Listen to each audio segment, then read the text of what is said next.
The movie this episode is Robin Hood. Jaron texted me, and he's like, right, Evan, you're watching Robin Hood. And I'm like, cool. So I sat down in my chair, and I watched Robin Hood. It's worth noting, we're going to want to be specific, because there have been... yes. There have been many different Robin Hood movies, sorry. This is the original one from the 13th century. Yes, this was released. They had a really good budget, hence the fact that it exists, but yeah. And somehow they also had access to a time machine, which allowed them to grab Russell Crowe from the future and bring him back, and then send him back. I don't know who Russell Crowe is. Is that the main guy? He plays Robin. Okay. Robin Longstride, a stud, by the way. Anyway, this is the 2010 Robin Hood, directed by Ridley Scott. A actually somewhat controversial movie. I don't know if you would have guessed that. And it's not controversial because there's nobody said anything like racist or like. Well, no, it's not 2010, so canceling wasn't a thing. I'm not. Yeah, that's thinking true. That way. But I guess we can start it off like this, and then we'll actually get into the movie itself. So it's the controversy is that well, first off, the legend, the tale of Robin Hood is typically a lighthearted. Sometimes it's told with animals, and like. Well, this one had horses instead of people. No, but you know what I mean. Like the characters are literally animals that speak English. Oh shoot, I didn't know that. Yeah, okay. Well, it's like there's versions of it that are like that where I think Robin is like a fox instead of. That's nuts, bro. Turned furry for them. It's but it's like a cartoon. Anyway, yeah. And like some of the older live action ones are a little bit more like campy, goofy, a little bit. That's what I thought it was gonna be. Compared to this. This is like watching. They're like night and day almost. This is a much darker. The whole premise of this movie, the whole idea that it was built on, is that Ridley Scott, he had previously worked with Russell Crowe on Gladiator, which is an amazing movie that we will watch. And I think he saw what they did with Gladiator, which was an original story. Well, no, sorry, not a completely original story. We won't get into it. But there was very successful, kind of like older, not like a war medieval. I don't want to say medieval, but it's like a period piece, kind of like action drama thing. And he was like, I want to take Robin Hood, this legend, and do a realistic, like, what would I think he would look like? What does this story look like if it was true? If that makes sense, trying to be as realistic as possible. I think that's the best way to put it. And he did that, and I personally think he did that really well. Like the not campy, not lighthearted, like it takes itself very seriously. Mm-hmm. And a lot of people didn't like this movie because of that. They wanted a campy, happy, lighthearted. Then watch the other ones. Goofy. Yeah, and that's my response to that. And I am of the belief that this is the best Robin Hood movie. And I guess I should be honest and say that I haven't watched any of the other ones, but I'm not interested in watching a movie that's called Robin Hood Men in Tights. Like if Men in Tights is the subtitle of your movie, that's got my attention. I can't lie. I'm not going to watch it. I might watch it, but I would be surprised if I liked it as much as I like this movie. This is one of my favorite movies ever. I saw it when it came out in theaters back in 2010. And you'd have been like, what, 8? How old am I? 21. 12 years ago. 9. Would you 9. like me to do the math? How long have you been out of school? Hey, I'm a teacher, man. I do math. I used all my math brain juice earlier when we were doing long division today with the 4th graders. Long division's the worst, right? Yeah, that's what I'm saying. I hate that. Canadians can't even do it right. Like, I can't. Stupid. I tell you, so here's my issue, and then we'll get back to Robin Hood. Because teachers were always like, I'd be sitting there like, right, why are you making me do this when I got a beautiful calculator right beside me here that can do all of this work for me? Mm-hmm. Why do I have to go, drop it down, pull it over? No. And she's like, you're going to use it later. Okay, well, not. Okay. Well, I did use it later. Was it any more useful? No, because now we're talking grade 12 university level functions, which I was only in due to being forced into it by my father. That is the only other time I used long division, and it was when different graphs and things didn't work on graphs and things, and they were swiveling around, and the teacher's like, so a calculator won't be able to do this for you. And then I'm like, right, then I sure as heck won't be able to. I've failed everything so far. If the calculator can't do it, I'm screwed. So, yes, long division was used later in my life. For about 5 months, I never actually used it right, and I will never touch it again. That's my long division story. To be fair, I do think there is some value to knowing your division tables, but that is different than knowing that is different than long division. Yeah. Because kids will be like, but the thing is, long division helps you learn your, division, like patterns and all that kind of stuff. Just the more you practice doing that stuff, like what's the biggest common denominator of this, and how many times does this go into this? Anyway, we're talking about math right now. Let's stop. Yeah, I my math career ended a while ago. I'm not trying to bring it back. Where do we want to start with this movie? Yeah. I do want to. We were talking a little bit about perception of the movie. Yeah. It seemed like people either really liked it or really kind of didn't, or they thought it was kind of boring, which I can understand. But I am a person who likes movies like this a lot, and I don't like every single scene. I love it. That's just kind of how I am. But why don't we actually kind of? Oh well, here. I was trying to think of where to start. There's a good place to kind of start going into the story.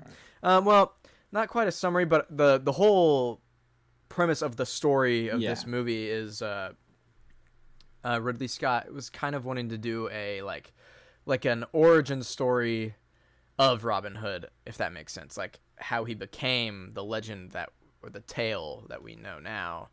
A lot of like Robin Hood movies are they like already start when he's already like doing his thing, but like this is like Robin's still in King Richard's army. King Richard dies, and we jumped a few steps ahead, and it's Robin becoming a man of the people and looking out for them, and that's where the movie leaves off. But essentially what happens at the very beginning, Robin's in the army, King Richard dies. They flee because they're like, King's dead. They're in the stocks, by the way, because of an altercation disagreement thing that happened previously. And they're like, well, King's dead, so this is our chance to just be free men. We're at the end of the crusade. We're almost back home to England. Let's just like freaking go, bro. And so Robin, Little John, and I can only ever remember Little John and Robin. But there's two of his other friends. I should know their names. I actually can't remember the names. I can see them, but well, Little John is the dude. Oh my gosh, we'll talk about it later. But he has one of my favorite scenes in this movie. Little John is like the really big dude with the hammer. You know what I'm talking about? Yeah. No, yeah, I know Little John, but the other two. Okay, but the other two, yeah. One of them sings and plays the lute, and they're all three archers actually. Him, Robin, and the other dude. But what I was saying is, yeah, so they're kind of escaping. They're like, we're just going to make a name for ourselves. This was our chance to escape. And then they stumble upon the French have ambushed the king. Well, no, the king's dead. The people taking his crown. Well, sorry. It's supposed to be the king's envoy. But the French don't know that the king has already died. They were planning on killing him. And so they're like, wait, what? And then they find out that the crown is in one of the king's horse's satchel, and the horse runs away before they can get to it. Robin and his men find the horse, and there's two Frenchmen chasing it. They kill the Frenchman, but one escapes. They follow the Frenchman back to the other Frenchman and kill most of them. A couple of them escape, and now they find themselves with a crown, but they also stumble upon what's his first name? I don't remember. A guy that lives. Locksley is his last name, yeah. And that's what's important. Locksley is the son of Sir Walter Locksley, who lives in Nottingham, and his son, who is dying, asks Robin to take his sword back to his father, and Robin's like, "No, homie, I got you." Well, initially he's like, "Bro, what?" He doesn't say no, but he is reluctant at first. He's like, "What are you gonna do? Make me stop or like make me do it?" But so they have the sword and they have the king's crown, and they decide that they see there's an opportunity here. We can take the crown and get rewarded for bringing it back, and then we can retire. Basically, is their thought process, and so that's what they do. They pose as knights. They take the knights that have been killed in the ambush. They take their armor, and they just pretend to be knights. Because the thing is, you don't have photos. You don't have there's no security. Like, a lot of people don't know who people are. So if you just say you're a knight, like, that's the thing with like this movie and stuff, right? Is I'm like, how are people not better at crime? Like, how are you still getting hunted down? Well, it really depends. The thing is, these guys have been away on a crusade for 10 years. So nobody's seen them in 10 years. So nobody, no, I know, but I'm talking like when skipping ahead a little bit, Robin Hood, this French guy is trying to hunt him down. How are you getting caught? How are you in the 13th century? You got to up your game there. I'm sorry. If you're getting caught when they cannot have any trace of you other than word of mouth. There's no Snapchat maps. There ain't no snap map. Like, how are you getting caught? But keep going. I mean that is a fair point, but I don't know. I think it was definitely a different world. People were better at navigating without there's a few Google Maps. There's definitely a few beefs I have with this 13th century. Not how it's portrayed in the movie, but just the 13th century in general. Just the century. Yeah, it was whack. Hey, let's cancel the 13th century. But anyway, the thing is, there is a lot into this movie, so it might seem like we're talking a lot about what happened, but there is maybe, I don't want to, it's complex. I don't want to say it's complicated, but basically there is a whole other subplot. He doesn't want to say it's complicated. He's just going to use a synonym. Complex sounds more sophisticated, I think, and intelligent. Okay. Complicated makes it sound like I'm complaining, and I don't want to make it sound like I'm complaining. But anyway, where were we? They return the king to the royal family, and he meets King Richard's. Did I say they return the king? They return the king's crown, is what I meant to say. And real quick, while they're on that boat back to London, they sing absolutely fire sea shanty. I know the name of it. Ah, crap. Row Me Bully Boys Row. I freaking love that song. Every time they sing it, sometimes when I'm watching this movie, I'll rewind so that I can hear them sing it again. I just love how it sounds. Don't you? Only on a country music podcast will you have people raving about 13th century sea shanties as a legitimate bop, but I agree. You can't tell me row me bully boys row. Oh my gosh, that's so good. Actually. I'm just saying, it's a banger. We need a Zach Bryan cover. I don't want a Zach Bryan cover of that. I feel like who would do a good? Maybe Randy Houser would do a decent. But it's got to be a group, right? Oh, that's a good. To get that harmony. We can make a sea shanty mega group, like the Panhandlers. So we take Randy Houser. What are some other I'm thinking deep, strong voices, Cody Johnson, Chris Stapleton, Randy Houser, and we need a fourth. Chris Young. This is okay. Chris Young sure, why not? He can be there, I guess. Anyway, but that song is a banger. I actually freaking love it. The vibes in that scene are actually immaculate. It's the lighting and Robin is sitting there looking at the sword, and he recognizes the inscription that's on the hilt, and he's like, why do I recognize this? And then with his friends singing in the background, it kind of has a good vibe to it. But anyway, it's one of my favorites. Jaron's all about those 13th century aesthetics. I am. I love movies like this. Freaking Braveheart, a freaking banger movie, bro. But yeah, they return the crown. It goes by without really a hitch. Everybody's just kind of we don't really know who. What's his name? Robin. No, Loxley. Oh, last yeah, name. yeah. We don't really nobody recognizes anybody because it's been 10 years, And so they return the crown and they're done. So they're off, Robin and the boys, and they're like, well, it's time to go our separate ways. It will be safer that way. And everybody's like, Robin, dog, we've been homies for like more than 10 years now. Like, why are you trying to break up the band right now? And Robin's like, and to be fair, it's a smart move, but like also like I wouldn't want to leave the boys either, you know? And Robin decides that he feels that the fates have, I think he literally says this, the fates have smiled upon them. And he feels that if he doesn't return the sword to Sir Loxley, that it's inviting darkness. It's asking for trouble. And he feels that out of goodwill, he should return the sword to Loxley and Nottingham. Yeah. So this is where the story really gets going. This is when Robin Hood starts to become Robin Hood. And we can maybe fast forward here a little bit, kind of like speed run a little bit more. Robin and the boys roll up to Nottingham. Robin's like, all right, this is where we part ways. Which is not the case. Which leads to another one of my favorite scenes. Oh, I freaking love it. Anyway, so Robin goes to talk to Sir Loxley.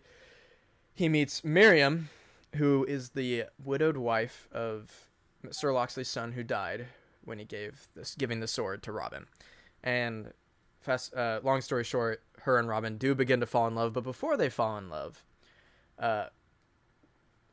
Miriam begrudgingly agrees to essentially become Robin's wife because Sir Loxley proposes that while his son is dead, Miriam needs a husband to inherit the land, and he thinks Robin seems like Robin could have just not returned that sword, you know, and he likes it, and so he already begins to trust Robin's character, and so he's like, you know what, Robin, I have an offer for you. You can literally inherit all of this stuff when I die. You just need to marry. You just need to become my son, essentially, in name. And Miriam isn't at first into this because, you know, she just found out her husband died. She hasn't seen him in 10 years. And she's like, who is this dude, you know? But they start to fall in love because she starts to see how much of a freaking stud Robin Our is. guy is. Yeah. He does lots of different things. He just helps out, like, the townsfolk. He helps her get out of a mud pit. He helps a goat get, like, he does all this kind of stuff. But the first night he's there, I want to backtrack a little bit. The first night he gets there, they celebrate because Robin has become Sir Loxley's son, which means there's hope, is essentially, you know, there's cause to celebrate. Kind of like the prodigal son almost. Well, a similar vibe to the prodigal son returning and like only it's a different son. And he hasn't been spending money unwisely, his inheritance unwisely. It's just the celebration part. Anyway, there's a scene in the pub with Robin's friends who are drinking, and it's funny because there's a ton of women here, and because all of the men have either died or most of them have died or they haven't returned yet from war, and so there's a bunch of either widows. There's just a bunch of single women. And there's not very many men. And so they're all like, look at all, they're literally are like, there's so many women in here. I freaking love it. And there's a scene, just 10 minutes before, there's a scene where John and the rest of Robin and John and the rest of the boys are sitting around a fire. And John's like, sing a song. They're singing songs, and John's like, sing a song about a strong woman. He says something like that. And then fast forward 10 minutes later, and he sees a big woman in quotation marks at the pub, and he looks at her. He's drunk. He looks at her and yells across the pub and goes, "I'm gonna make you smile." And bro, every time I watch this movie, I freaking love that scene. It's hilarious. Sorry, there's just something about like this absolutely massive drunk dude looking at like. Just, I don't know. I'm sorry. It cracks me up every time. I just wanted to talk about it. If you can't tell, I really like this movie. But yeah. So while all this stuff is happening with Robin, kind of helping around Nottingham, in the background, and I only got to rewatch half of this movie because last night it got too late and I needed to go to bed. I was going to try to rewatch the whole thing. I didn't have time. So I might have you kind of pick up from here because it's more fresh in your mind. You might be able to. Do you want to do that, or should I keep going? So, I'll do my best. You'll have to correct me because there's a few Okay, things I we'll was do it a together. little confused on. It can. I will say this movie can be a little confusing because it does have some plot. A lot threads of going plot. On. So actually, I will. things. Yeah, we should say. So there's a second main plot line behind the whole Robin plot line. The French are trying to take over England. They're using Richard's death as a Like a catapult. they're they're using it as it's a good time to invade They because see them John as vulnerable. because King John is literally an idiot. Like he just Yeah. is. Like he's actually a piece of crap. And so the King John's friend, I know it.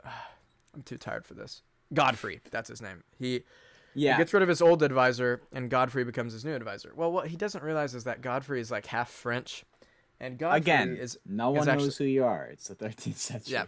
Yeah. Godfrey is sided with the French, and and Godfrey is one of the people that was part of the ambush that killed the king's knights in the woods, and so he's been they're plotting this whole time. Literally to looks try like to invade Voldemort England. too. Yeah, he got that bald head, kind of scarred kind of vibe. Pale. So that's the second plot line, and so while this is happening, Robin's doing his thing. I'm trying to. Yeah. Okay. Basically, Robin. We'll fast forward a little bit. We can wrap up the summary because towards the end it gets pretty straightforward. Basically, the King John, following Richard's death, has started to raise taxes even more, and this is making a bunch of the lower what are they called? They're like the class people. lords. They're lords. Lords of like Oh. different. Yeah, and it's making those different like Sir Loxley is a lord, and they're kind of like almost like mayors of towns is basically would be our equivalent. They're starting to get upset and they're starting to revolt. Well, Robin manages to kind of be the guy that brings everybody together, and they rally under him to fight back against the French, who they have discovered are plotting against him. Against King John. Yeah. And King John also kind of begrudgingly agrees because he sees Robin as a chance to gain more trust. Well, after all of this, there's a Robin and the rest of the lords and the king and his men. There's one big final climactic fight at the end of the movie They to beat fight the off French. the French that are invading, and they win. But the thing is, at the end, because they won, everybody sees Robin as like, yo, Robin is this great guy. He's a man of the people. Well, that's how King John wants to be seen. And so King John gets jealous and labels Robin a criminal, an outlaw an outlaw. And so there's at the very end of the movie, they're putting up like wanted posters for him. And there's this one sheriff, the sheriff of Nottingham, actually, who's a douche. He's like, I need a hammer, because he wants to put up the thing, and then an arrow comes out of nowhere and pins it, and it's like a little funny joke because it's Robin somewhere out there watching, and he's so accurate with a bow and arrow that he was able to put it between his two fingers. But that's kind of the more straightforward story. But what are your thoughts on this movie? 'Cause I'm interested. So I enjoyed it. I definitely like the whole medieval vibe. I like the different time frame, especially coming from all the Bond movies where everything's so either current or like a little futuristic. I thought it would be a nice switch up. It was like, okay, so we're fighting with swords again. Now again, if I'm in the army here, right, this is not hard to survive. They're shooting dinky little arrows at me. Shield. Bang. Block. You want to throw some lunky sword at me? My reaction time, you try and hit me with it. Bang. Dodge. So the fact these guys are dying is shameful. But You have to be capping right now. it's besides the point because You I have to understand be- not everyone can be me. No, But Stop, just stop, bro. However- Okay, I know you're joking, but like real talk, the armor that the thing is, if you don't want to die, you have to wear armor. But if you want to be Yeah. fast, you can't wear armor. No, it's definitely like a pick your poison. Yeah, it's you know. But as for the movie itself, bro, just dodge. That's what I'm saying. I don't maybe get try it. not dying. Bro, me when the king dies. Maybe take the piece of wood out of your neck, dumbass. But just go to the doctor. Like, that's what I do when I get hurt. I just pull up to emerge. So like, oh shoot. Anyways, I definitely found it a bit. Well, the thing is, I am not a serious. Just tell me how you person. feel, Evan. What? Okay. I said, just tell me how you feel. You're not gonna hurt my I'm feelings. no, because I like the movie, but I'm not a serious person. So I can be, but not when I'm watching like a movie like this, especially when they switch over to the scene in the church, and there are two of the worst haircuts I've ever seen in my life. It's how Friar's hair. It's just how Friar's. I'm just there. I paused it. I was like, yo. Evan's like, hey, yo, Who what messed is him that? up like that? I was like, dang. You are I'd talking want about my the shackles friars, and right? gold back if I Talking about looked the in the bishop river and the saw that. friar. What? Talking about the bishop and the friar. Yeah. One guy's got bangs looking like a comb. Yeah, It's it's like a yeah.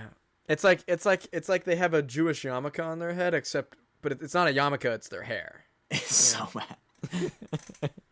I am just judging old things that they couldn't control, but watch me. Overall, I like the movie. I like Gen Z's a lost cause. Oh my gosh, you guys are the worst. other than me, but I'm in Gen Z too, so it's true. But other than me. Anyways, okay. All right. Okay. like you were saying with the movie trying to be like more realistic and stuff, I like that one of the plot lines was taxes. Like I kind of like that this was a running thing, pulling England apart is taxes. I was like, you know what? I can see this happening. I can see how this works.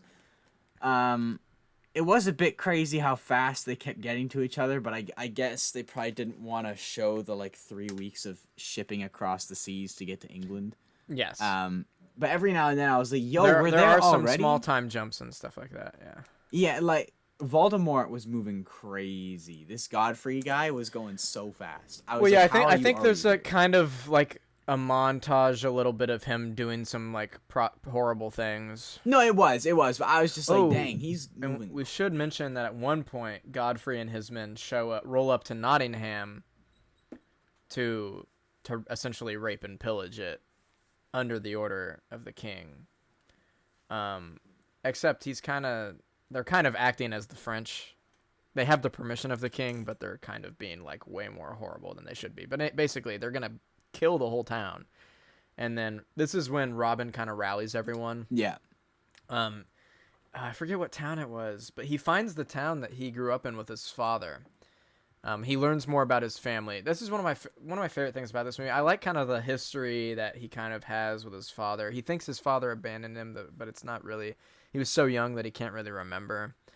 And I really like the scene with like the fountain and then they upturn a stone and his old handprint is cemented on the underside of the stone, and I think that's really cool.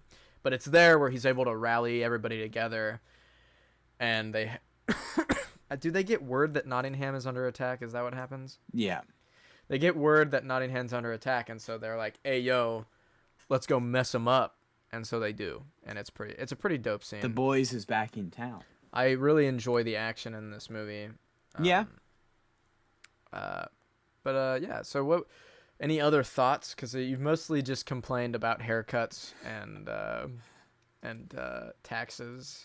Like a proper Englishman. Proper. Like a proper roadman. Proper roadman thing. Oi, suck your mum. Oi. Anyways. Oi, bro. Yeah, I like the whole vibe of the old English stuff, the medieval things, the medieval sets, the medieval costumes, and like it's just a cool switch up from the James Bond, which we've been doing for a while. Mm-hmm. There was one thing I was just about to say that I was building into. What was it? This has fleeted my mind in the. Well, I'm gonna let you think, and I'll give some thoughts. Yeah. There is probably definitely some bias just because I watched this as a kid, and I grew up watching Lord of the Rings and like I watched Braveheart and other like old medieval war movies, like these big medieval epics is probably the best way to call them epics. And so there's probably some bias there, and I can understand why some people might maybe find the movie a little bit too long. And so, yeah, I mean, I get that, but I love the soundtrack. I really, really like it. My favorite parts of the soundtrack are when they really embrace like the more like Celtic, like the fiddle and like there's some, I think the song that plays, maybe it's during the credits, but it's that stuff.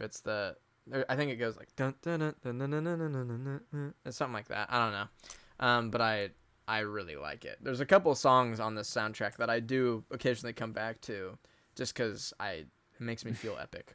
I don't know.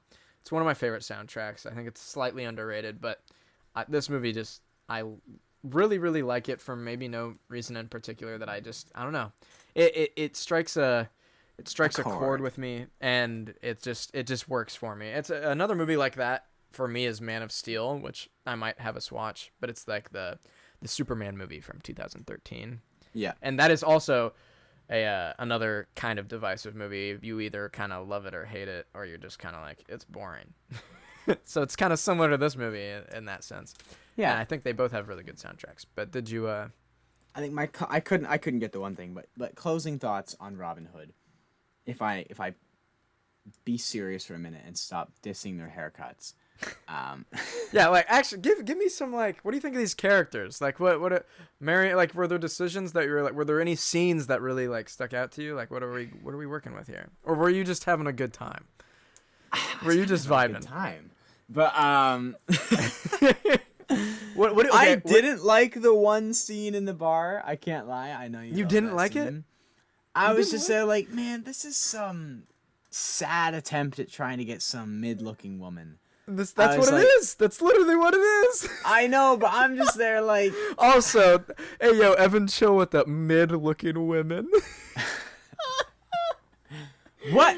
Are you gonna debate it? Okay, literally. Debate it? No, I'm not gonna debate it because literally some of the dialogue, they literally say the key is you start with the homely one on the left and work your way up. Like that's literally a line that they say. Yeah. It's kind of funny. But we are advocates of women. I'm actually wearing my breast cancer shirt. I'm a boob advocate, so women are cool. Crazy. Well, I thought it was cool. I like the fight scenes. I like the overlapping plot lines. Even if I got a little bit lost at a few times. Jaron's still laughing because he said boobs. Sorry. Okay, that was funny though. That was funny. It was. Rating. Well, what do you give it? Go ahead and rate it. I'm gonna give it a 7. A 7 out of 10. I enjoyed it. I think maybe if I watch it back with a better understanding of what's going on, I would enjoy it more because I would be more. I think I forget a lot of the specific scenes or different aspects of the movie don't stand out because I'm so focused trying to understand what's going on. So maybe if I watch it back a second time, I would appreciate it more. But I'm gonna 7 for now. I do think this movie, and I will admit, I think this movie can sometimes be slightly confusing. Maybe it doesn't fully like help you understand exactly what's going on always, but it's because it's kind of trying to fit a lot into a little, even though it's 2.5 hours long. So I think that would maybe be my biggest criticism, and a reason that doesn't really happen to me now is because I've probably watched it at least. This is probably like my 7th time seeing it, so it's like I know what's happening. I've watched it enough to understand everything that's going on.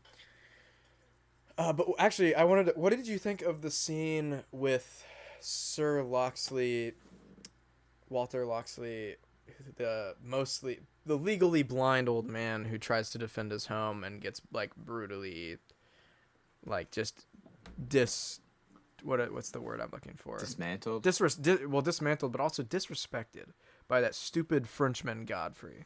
But he gets a cut in on him. He does. Imagine being so bad that a blind man still hits you with a sword. That's true. That's true. But that scene. But then he just gets pissed off. He's like, "Oh shoot, he can actually hit me." Dang, yeah, dead. that scene always makes me so sad. It was actually kind of sad to see. I was kind of rooting for him. Because it's just not like, well, because you're supposed to like Sir Loxley and you're supposed to not like Godfrey because he's an asshole. And so when you see Godfrey kill Loxley, a blind dude in the way he did, yeah, it's like he is no threat to anybody. Yeah, and it's just like, I think in that scene they do a really good job of you wanting that guy to die. I really like how he dies at the end, where Robin freaking like, the 360 no scopes him from like a mile away with a bow and arrow. Freaking love it. Good scene. Writing from you, Miriam S. Tier wife. Miriam looks like Casey Musgraves. King. That was the first thing I thought. I was like, oh, shoot, really? Eric Church and Casey Musgraves are starring in a movie? Eric Church? You think Russell Crowe looks like Eric Church? I was just sitting like, dang. Okay. Anyway, these are some interesting comparisons. I could maybe see Casey Musgraves, but I don't really think Cate Blanchett looks like Casey Musgraves. But anyway, Kings get you a woman like Miriam, because she's a freaking S+ tier wife. But I would rating. Mine might be a little bit higher than yours, just because I'm a little. Oh yeah. Every time I watch this movie, it's just one of those things. I think maybe you could relate with, like, there's a certain album. Maybe it's not like the best, but you like. Yeah, I was gonna say not a movie, but an album I can probably relate to. I just love this movie. Like, I love it enough to have it on 4K. I've watched it many, many times. This is the second time I've watched it in less than a year, actually.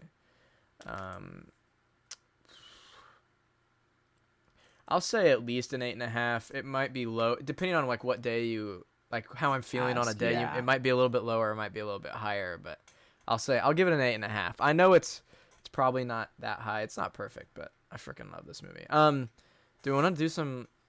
I think I have some trivia pulled up here. We can do some little. This one is one that I didn't know. Gosh, excuse me. There was a sequel was planned, but due to this movie's poor performance in the box office, it was canceled, which is kind of sad to me. I think it would have been cool to have a sequel to this movie. Because obviously I'm a big advocate for it. But here's a one that I thought was kind of interesting. Just because it kind of made sense once I heard it. Alan Doyle, who is the actor who played one of Robin's friends, he's the guy who's like always singing and playing the lute. Yep. He's the lead singer of the Canadian band The Great Big Sea. I don't know if you've ever heard it. Yes, he is. As soon as you said Alan Doyle, I didn't think of that when I saw it, but once you said Alan Doyle just then, I was like, wait a minute. Oh, okay. So we have Great Big Sea on CD. Okay, I don't know who they are. If you want sea shanty music, Great Big Sea, I'm telling you, like they actually have some bangers. Okay. So that Alan Doyle was like, I got the perfect song. That's exactly what it is. It's Alan Doyle saying, "This is my element. Let me do it." I freaking love it when they sing that freaking song. Keep going. I'm gonna pull up some of my favorite Great Big Sea songs. Okay. I thought this was kind of funny, actually. So Ridley Scott was the director. He said that the only previous Robin Hood movie that he thought was any good was Robin Hood Men in Tights. Exactly the one Jaron hates. Well, I haven't seen any of the ones before this. I just kind of it's ignorance. That's what it is. I just don't care. Like, I've seen this movie, and this is the only Robin Hood movie that I need to exist. I don't care. I don't care about any of the other ones. This is kind of cool.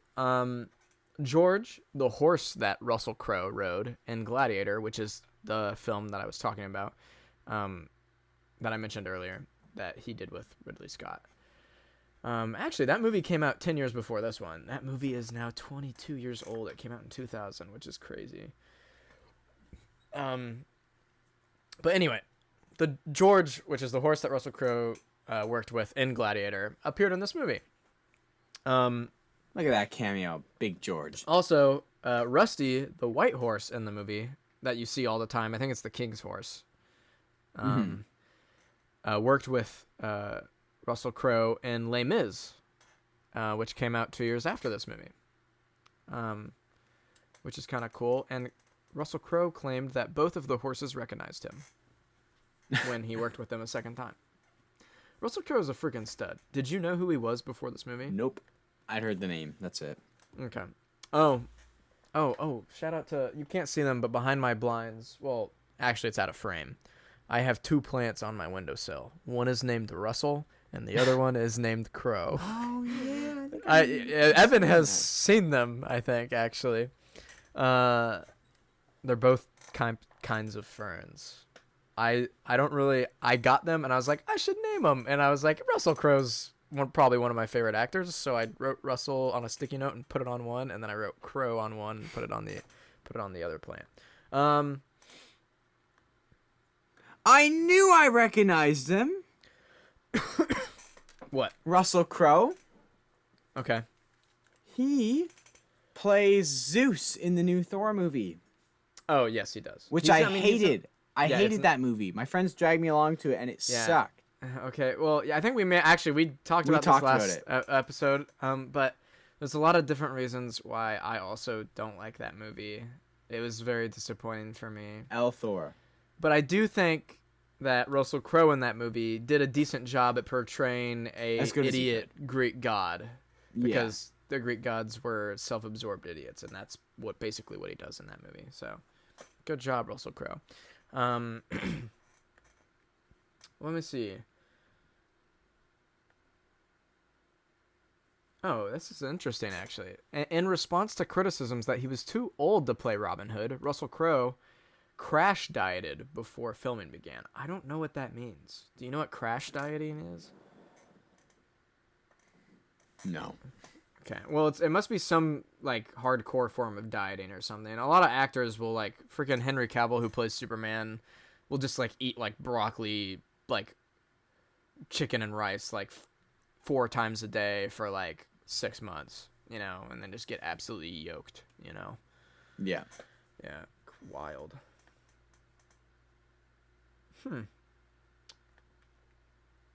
This would have been weird, actually. I found one. This can be the last one.